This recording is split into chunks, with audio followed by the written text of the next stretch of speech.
Welcome back, everyone, to Bay Sunday. Our next guest grew up in the city, but spent a lot of time up in the northern woods of California on a ranch. Her African-American roots may be urban, but this is one lady that loves nature as well. So much so, she created Outdoor Afro, a group that introduces urban students and their families to the great outdoors, and apparently it's a big hit. Here now to chat with us is the founder, Rue Mapp. How are you? I'm great. Thank you for having me. You love the outdoors, don't you? I'm passionate about the outdoors. Well, tell us about your upbringing, because you grew up in Oakland, but I guess your parents owned a place up near Clear Lake, up in that neck of the woods? They did. I had the best of both worlds. My parents were from the South, and they really valued their connection to nature and getting away from it all.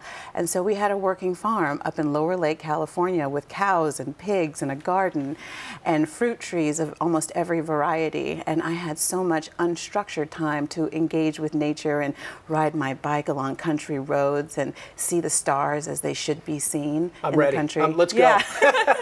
Now, and your parents thought it was important because they had southern roots. That's right. And they wanted to get you guys in the country to have a little fun, right? That's right. And it was a place where we spent most of our major holidays and birthdays and invited our family and extended family to come up with us.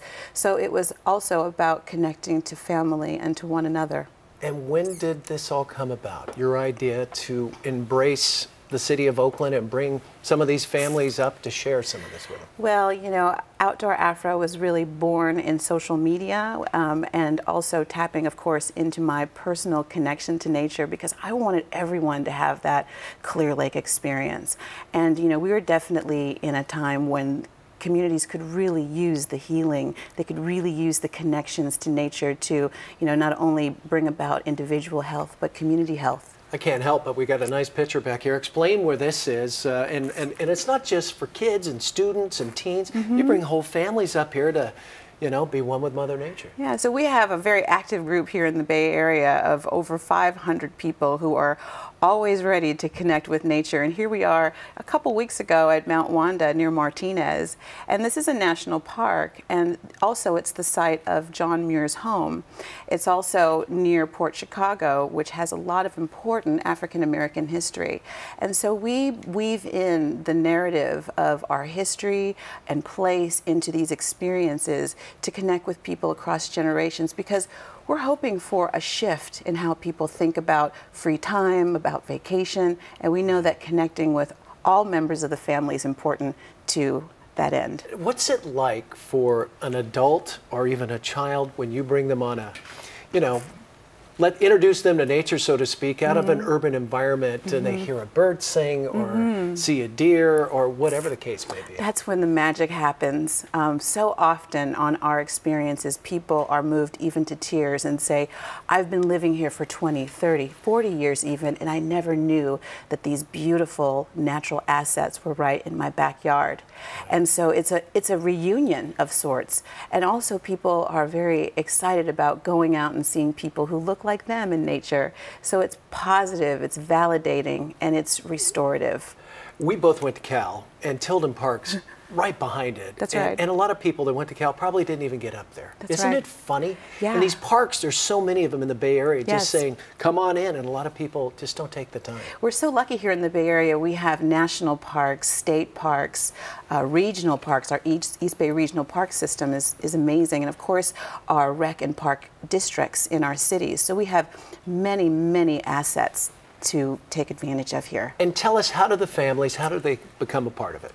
Just go to our website, outdoorafro.com, and they can click on Meetup.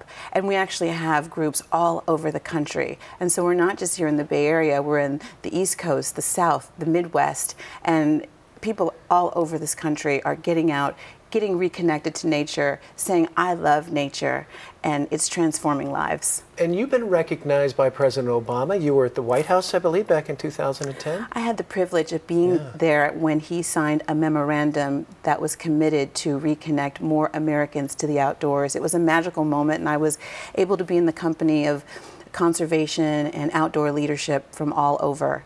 It was a very important moment in my career and for our field. And have you stayed in touch with, I guess this family becomes your family. You can't go on every event.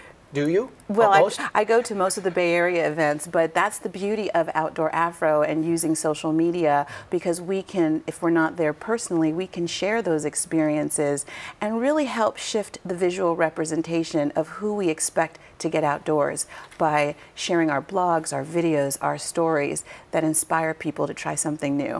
With a last name like Mapp, it just seems only right that you show people the way, right? Yes. You've probably heard that a time or two. Yes. All right, Rue. Well, thanks so much for coming in. Thank you so much for having me. Wish you all the best. Happy holidays, too. Thank you. If you'd like more information, log on to outdoorafro.com. Back with more Bay Sunday right after the break. Thank you.